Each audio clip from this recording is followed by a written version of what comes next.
Hi, Michael Gaffney. Gladiolus, they get a bad rap. People hate them.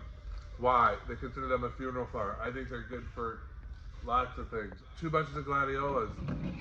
Again, you usually see them in funeral work, but I think they're nice for home decor. What do you do with these big giant vases? You drop a ton of gladiolus in it like that.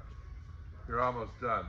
Next, I'm gonna put in, this is called millet.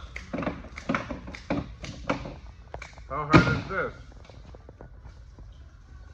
This is called framing. You're framing your gladiolus, you're collaring with millet.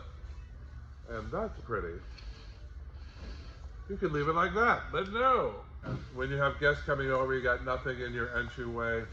You're gonna throw some beautiful gladiolus. You know they come in every color under the rainbow, and then some. Now look, I can start pulling them up because I'm clogging that vase. Getting some height. Next, and I'm gonna set another ring of materials. This time aspidistra, collaring my design. A little bit lower than the millet. Look how pretty that is. Aspidistra gives it more width.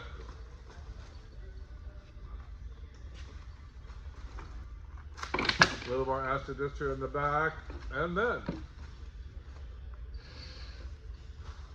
I have what's called China or bear grass. Easy breezy. This is going to give you that last little droop flying out the side for the grand entrance into your home, gallery opening, new business. I love gladiolus in a house.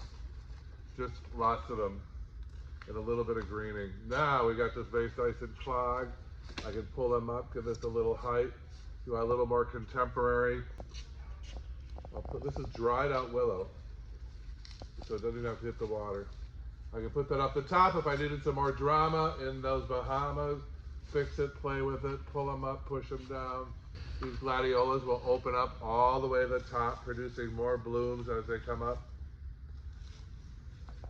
Flower School 101. If you want to learn how to do this stuff in minutes, come see me. Flowerschool101.com. Michael Gaffney saying, gladiolus are your friend, and keep blooming.